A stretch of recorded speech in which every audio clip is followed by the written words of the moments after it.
गजपति जिलास्तरीय अंतर्जातीय श्रम दिवस महासमारोह पालित हो कार्यक्रम में अतिरिक्त जिलापाल जिला परिषद अध्यक्ष गोबरा त्रिपति राव पौर परिषद अध्यक्ष निर्मला सेठी एसटीपीओ माधवानंद नायक श्रम अधिकारी प्रमुख मंच आसी नथिले।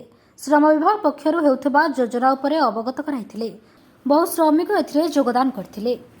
मु जिला श्रम अधिकारी गजपति आज आमर अंतर्जातीय श्रमिक दिवस उपलक्षे आम जिला स्तर में मे डे पालन कर सारिछु जो कि आमर एडीएम महोदय योगदान देते सहित जिला परिषद प्रेसिडेंट मुख्य अतिथि भाव योगदान देते एवं शताधिक श्रमिक भाई भौणी आसी से विभिन्न लेबर एक्ट विषय सचेतन करइथिलु जेमिति कि हमर minimum wages act payment of wages act ISMW equal remuneration ए सब विषय रे आमे सचेतन करेबा सह आज आमे निर्माण श्रमिक जो नूतन भाव रे 150 लोक को पंजीकरण करे तांकर कार्ड बांटीचु ता सहित अणसंगठित क्षेत्र रे काम करूथबा 30 जन श्रमिक को कार्ड बांटीचु आउ मेन होची हमर जो दूर दीटा हमर ब्लॉक अछि आरदगिरी आ मोहना सेठी नुआ दीटा कार्यालय हबो बोली तार निर्माण पई भित्ति प्रस्तर स्थापन करा जिवो माननीय मुख्यमंत्री द्वारा आज संध्या बेले।